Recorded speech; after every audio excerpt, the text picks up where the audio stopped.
মুহূর্তে আমরা দেখছি একজনকে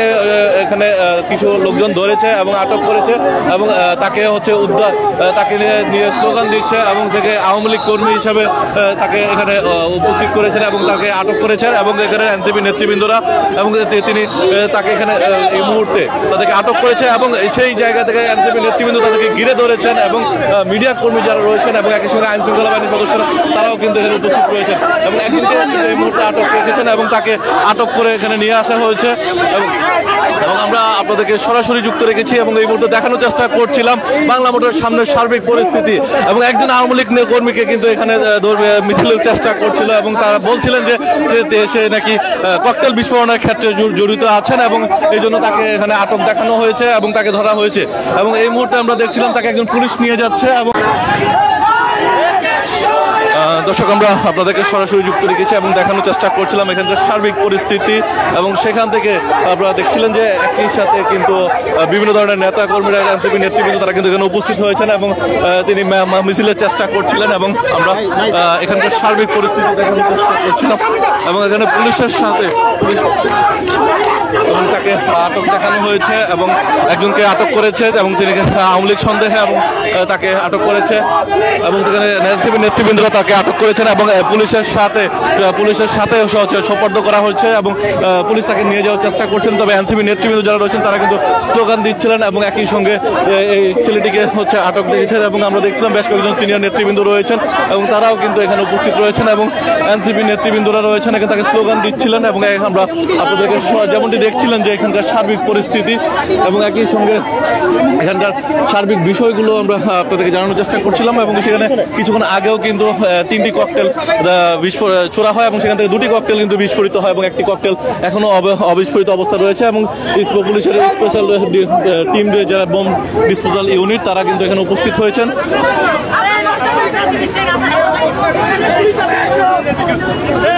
দর্শক আমরা আপনাদেরকে সরাসরি যুক্ত রেখেছি এবং দেখানোর চেষ্টা করছিলাম আজকের এখানকার সার্বিক পরিস্থিতি এবং এনসিপি নেতৃবৃন্দ যারা রয়েছেন তারা কিন্তু একজনকে আটক করেছেন এবং ছাত্রলীগ সন্দেহে এবং আওয়ামী লীগ কর্মী সন্দেহে এবং তারা দাবি করছিলেন যে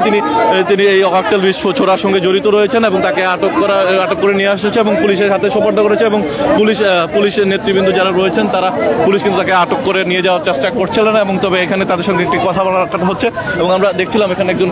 যিনি রয়েছেন এবং তাকে যে এখানে নিয়ে আসা হয়েছে এবং তারা দাবি করছিলেন যে তিনি ককটেল যে ছোড়া হয়েছিল এবং ককটেল যে বিস্ফোরণ ঘটানো হয়েছিল এবং সেখানে তিনি জড়িত আছেন এমনটাই এনসিপি নেতৃবৃন্দদের দাবি এবং সেই জায়গা থেকে আমরা তাকে আটক করেছে এবং তাকে পুলিশের কাছে সোপর্দ করা হয়েছে এবং এই যে আমরা এই মুহূর্তে আপনাদেরকে দেখানোর চাচ্ছিলাম যে ছেলেটিকে এখানে ধরা হয়েছে তাকে আওয়ামী লীগ বা ছাত্রলীগ কর্মী হিসাবে এখানে উপস্থাপন করা হয়েছে এবং তাকে দাবি করা হয়েছে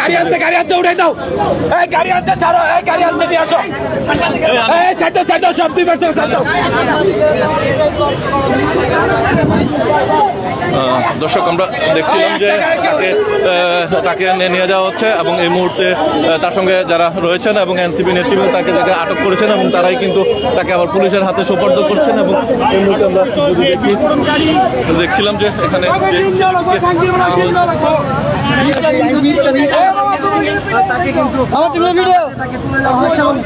এবং আমরা এই মুহূর্তে দেখছিলাম যে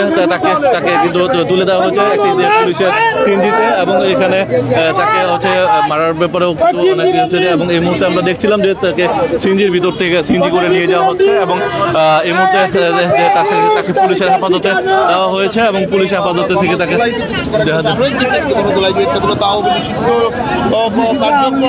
এবং নিষিদ্ধ আওয়ামী লীগের যারা রয়েছেন কর্মসূচিতে এবং এই যে ঘটনা কেন্দ্র করে এনসিপি কার্যালয়ের সামনে যে ককটেল বিস্ফোরণের ঘটনা হয়েছে এবং সেখান থেকে আমরা এই মুহূর্তে দেখছিলাম যে একজনকে আটক করে নিয়ে যাওয়া হচ্ছে এবং সেখান থেকে এনসিপি নেতৃবৃন্দ যারা রয়েছেন তাকে এই মুহূর্তে নিয়ে যাওয়া হলো এবং এনসিপি নেতৃবৃন্দ যারা রয়েছেন এবং নিষিদ্ধ আওয়ামী লীগের যে কার্যক্রম নিষিদ্ধ করা হয়েছে এবং তার পরিপ্রেক্ষিতেও কিন্তু অনেক নেতাকর্মীরা হচ্ছে তারা আগামী 13 তারিখে কেন্দ্র করে যে কর্মসূচি ঘোষণা করেছেন এবং সেই কর্মসূচি ঘিরে কিন্তু ইতিমধ্যে বেশ উত্তপ্ত হয়ে উঠেছে পুরো এলাকা জুড়ে এবং আগামীতে এনসিপি এবং বিএনপি সহ অন্যান্য যারা ফ্যাসিবাদ বিরোধী আন্দোলনের সাথে যুক্ত রয়েছেন তারা কিন্তু সেখানে এখন পর্যন্ত সেই 13 তারিখে কর্মসূচিকে প্রতিহত করার ঘোষণা দিয়েছেন এবং রাজপথে রয়েছেন। আমরা দেখেছি ইতিমধ্যে গতকালকে যুবদলের পক্ষ থেকে বিক্ষোভ মিছিল করা হয়েছে এবং আজকে এনসিপি কালকে থেকে গতকালেই তারা ঘোষণা দিয়েছে এনসিপিও মাঠে থাকবে এবং যে কোনো মূল্যে, এবং ইতিমধ্যে জুলাই যে পক্ষে যে কর্মসূচিগুলো রয়েছে এবং জুলাই আন্দোলনের সাথে যারা কাজ করছেন এবং তারাও কিন্তু ইতিমধ্যে অনেকেই হচ্ছে আজকের এই আগামী 13ই নভেম্বরকে প্রতিহত করার বিষয়টি কিন্তু তাদের মধ্যে রয়েছে এবং আমরা একটু চেষ্টা করবো এবং তাদের সাথে কথা বলার চেষ্টা করবো যে তারা আসলে কি বলতে চাচ্ছিলেন। এটা কিভাবে হচ্ছে জানেন তো আপনারা? এই আওয়ামী লীগ মারছে, আমাদের কাছে ডকুমেন্ট আছে, ওখানে ভিডিওতেও বলছে এটা ওরা আওয়ামী লীগ মারছে। ছাত্রলীগের আর বন্ধু দিয়ে পাঠাইছে, সে মারছে, ওরাই ককটেল মারছে, ওখানে ককটেল আছে। হ্যাঁ অবশ্যই স্বীকার করছে। যাদেরকে আপনারা আটক করলেন, হ্যাঁ তারা কি আসলে স্বীকার করেছে যে তারা? ভাই তারা যদি স্বীকার না করে, এখন আপনাকে তো আমি দোষ চাপিয়ে দিতে পারি না। আপনি একজন সাংবাদিক, আপনি যদি ককটেল না মারেন আপনাকে কি দোষ আমি চাপিয়ে দিতে পারবো? অবশ্যই স্বীকার করছে। আমরা আইনের হাতে তুলে দিছি। খুনি হাসিনা মানুষকে গুম করে তুলে নিয়ে আসে, আউট করে ফেলা দেয়, কিন্তু এনসিপি জাতীয় নাগরিক পার্টি সহিংসতার রাজনীতিতে বিশ্বাসী না, পছন্দও করে না। এনসিপির নেতা কর্মীরা কোনো সহিংসতা করতেও দেয় না, সেই জন্য আমরা আইনের হাতে তাকে তুলে দিচ্ছি। স্বীকার করার সময় কি বলছে, কোন থানা থেকে আসছে বা কোন থানা থেকে আসছে বলছে? হ্যাঁ কোন থানা বা কোথেকে আসছে ভাই সেটা পুলিশের হাতে তুলে দেওয়া আছে, এটা তদন্ত সাক্ষেপে সে বলবে। স্বীকার করার সময় কি বলছে? হ্যাঁ স্বীকার করছে। ওইটা কিছু সিক্রেট বিষয় আমাদের দলের কাছে থাকবে, আমরা দলীয়ভাবে মামলা করব। দর্শক আমরা আরেকজনের সাথে একটু কথা বলার চেষ্টা করবো। মানে স্বীকারোক্তি নিয়েছেন? হ্যাঁ, সে স্বীকার করেছে, অবশ্যই সে স্বীকার করেছে সে আওয়ামী লীগের, সে অরাজকতা সৃষ্টি করতে এসেছে এখানে। কোন এলাকা থেকে আসছে এরকম কোন পরিচয় কি দিয়েছিল সে? সে এখন পর্যন্ত এটা মানে এই জিনিসটা স্বীকারোক্তি দেয় না কোন এলাকা থেকে আসছে বা কিভাবে আসছে। তবে আমাদের যতটুকু মনে হয় ও ঢাকার বাইরে থেকে আসছে। আমরা যতটুকু জানি ঢাকার বাইরে থেকে বিভিন্ন আওয়ামী লীগ ঢুকানো হচ্ছে দেখা থেকে অরাজকতা সৃষ্টি করার জন্য। তো আমরা আমাদের যতটুকু সম্ভব আমরা সর্বোচ্চ চেষ্টা করব এদেরকে প্রতিহত করার। ধন্যবাদ আপনাকে। দর্শক আমরা বেশ কয়েকজনের সাথে কথা বলছিলাম, আরো কয়েকজনের সাথে কথা বলার চেষ্টা করবো। খেয়াল করি যে ওনারা ককটেলটা ফেলাইছে, তখন একটা বিস্ফোরণ হয়েছে, আরেকটা ককটেল ওনারা ফেলাইছে যেটা হচ্ছে বিস্ফোরণ হয় নাই, যার কারণে আমরা ধাওয়া করে ওনাদেরকে হচ্ছে ইন্টারকন্টিনেন্টালের সামনে 3 জনকে আমরা ধরেছি। ধরে ইনস্ট্যান্ট ওইখানে যে পুলিশ ছিল, পুলিশ সদস্যরা, তাদের সহায়তায় আমরা তাদেরকে জব্দ করে আমরা তাদেরকে বাংলা মোটর নিয়ে এসেছি। এখন ওনাদেরকে শাহবাগ থানা হস্তান্তর করা হয়েছে। আপনি শুরু থেকেই ছিলেন বলছিলেন, এবং কি হয়েছে আসলে কিভাবে? আমরা আমাদের এনসিপির বাংলা মোটর অফিসের সামনে নিচে দাঁড়িয়েছিলাম, দুইটা সিগন্যাল বন্ধ ছিল।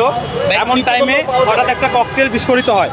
ওখানে অন্য কোনো রিক্সা থাকে না, এই একটা রিক্সা ককটেল বিস্ফোরণ হওয়ার মোমেন্টই টান দেয়। আমরা তাদেরকে রান করি, থামতে বলি, তারা থামে না। পরে হচ্ছে সামনে প্রায় 1 কিলো দূরে যেয়ে তারা থামে, ওখানে ওদেরকে ধরি এবং মাঝপথে ওরা একটা ককটেল ফেলে যায়, যেখানে আপনারা পাইছেন এই ককটেলটা ফেলে যায়। ওখানে 3 জন ছিল, 3 জন একই রিক্সাতে ছিল। এদের একজনের বাড়ি গোপালগঞ্জ, একজন সিলেট এবং একজন পটুয়াখালী। তারা স্বীকারোক্তিতে এটুকু আমাদেরকে বলেছে, এবং অফিসের সামনে আরেকটা আছে। আওয়ামী লীগের সাথে তাদের সম্পৃক্ত পেয়েছেন কিনা, আবার এটা কেন করছে বলে মনে করছেন? আমরা জানতে পেরেছিলাম যে আপনাদের কেন্দ্রীয় নেত্রী তাসনিম জারা তিনি আজকে মনোনয়ন উত্তোলন করার কথা, 11টার থেকে তিনি আসার কথা ছিল, এবং যে আওয়ামী লীগ বর্তমানে এনসিপিকে একমাত্র তাদের শত্রু হিসেবে নিয়েছে, এবং আমরা জুলাই গণঅভ্যুত্থানের প্রত্যেকটা আকাঙ্ক্ষার জন্য লড়াই করে যাচ্ছি, যেটা আওয়ামী লীগের রাজনীতির জন্য তারা ক্ষতিকর মনে করতেছে, এবং আমাদেরকে শত্রু হিসেবে আমাদেরকে বাধা দেওয়ার জন্য, তারা আমাদেরকে ভয়ভীতি দেখানোর জন্য, এবং তাদের যে সন্ত্রাসী কার্যক্রম তারা জুলাইতে চালাইছে এবং সেটা আবার শুরু করার জন্য তারা এই ধরনের সন্ত্রাসী কার্যক্রম চালিয়ে যাচ্ছে, এটাই বলে আমরা মনে করি। ধন্যবাদ। দর্শক আমরা কয়েকজনের সাথে কথা বলছিলাম এবং তারা জানাচ্ছিলেন যে এখানে যে কর্মসূচিটি হয়েছে আওয়ামী লীগের যে কর্মসূচি, সেই কর্মসূচিকে ঘিরেই কিন্তু মূলত এই ধরনের অকারেন্স করতে পারে, এবং যে ককটেলগুলো রয়েছে এবং সেই ককটেলটি কিন্তু একটি অবিস্ফোরিত ককটেল, সেটিকে কিন্তু উদ্ধার করে বোম ডিসপোজাল ইউনিট সেখান থেকে নিয়ে গিয়েছেন এবং ইতিমধ্যে এবং আমরা দেখেছিলাম তাছাড়াও কিন্তু পুলিশের অনেক বিভিন্ন ইউনিট কিন্তু ইতিমধ্যে তদারকি করছে, এবং তার আশেপাশে যদি আমরা সার্বিক বিষয়টি একটু দেখানোর চেষ্টা করছিলাম আপনাদেরকে, এবং এখানকার আর এখন পর্যন্ত যারা প্রত্যক্ষদর্শী ছিলেন তারা অনেকে তাদের মন্তব্য জানাচ্ছিলেন এবং তারা বলছিলেন যে এখানে আওয়ামী লীগের যারা বহিরাগত রয়েছেন এবং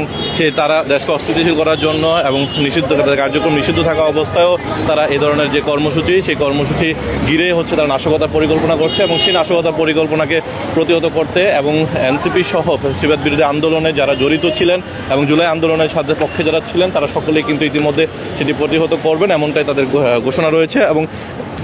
সন্ধ্যা কিছুক্ষণ আগে অর্থাৎ ঘণ্টাখানিক আগে কিন্তু এনসিপির কার্যালয়ের সামনে 3টি ককটেল বিস্ফোরণের ক্ষেত্রে নিক্ষেপ করা হয়, তবে এর মধ্যে 2টি ককটেল বিস্ফোরিত হয়, তবে একটি ককটেল কিন্তু অবিস্ফোরিত অবস্থায় ছিল। দর্শক আমরা আপনাদেরকে এই লাইভের শুরুতে দেখিয়েছিলাম এবং পরবর্তীতে কিন্তু দেখা গেছে যে অন্যান্য মাঝখানে একজন কিন্তু আটক করেছিল এবং সেখান থেকে কিন্তু একজনকে আওয়ামী লীগ সন্দেহে তারা আটক করেছে এবং তার বিষয়ে অনেকে বলছেন যে তিনি তাকে পাঠানো হয়েছে এবং তিনি ঢাকার বাইরে থেকে এখানে অবস্থানে ঢাকায় এসেছিলেন সেই 13 তারিখে কর্মসূচিকে ঘিরে এবং সেই কর্মসূচিকে হচ্ছে তারা তাদের যে পরিকল্পনা সেই পরিকল্পনা তারা বাস্তবায়নের জন্যই কিন্তু তারা করছিলেন এবং ইতিমধ্যে আমরা ঠিক এনসিপি কার্যালয়ের সামনে অবস্থান করছি এবং সেখানকার সার্বিক পরিস্থিতি আপনাদের দেখানোর চেষ্টা করছিলাম এবং সর্বশেষ তথ্য আপনাদের জানানোর চেষ্টা করছিলাম ইত্তেফাক লাইভে। এই ছিল এখান থেকে এখন পর্যন্ত আমার কাছে সর্বশেষ তথ্য। এতক্ষণ আমি আপনাদের সাথে যুক্ত ছিলাম তানভীর আহমদ। আবারও পরবর্তীতে আবার যুক্ত হব নতুন কোনো আপডেট নিয়ে। সে পর্যন্ত ভালো থাকুন, ইত্তেফাকের সঙ্গেই থাকুন।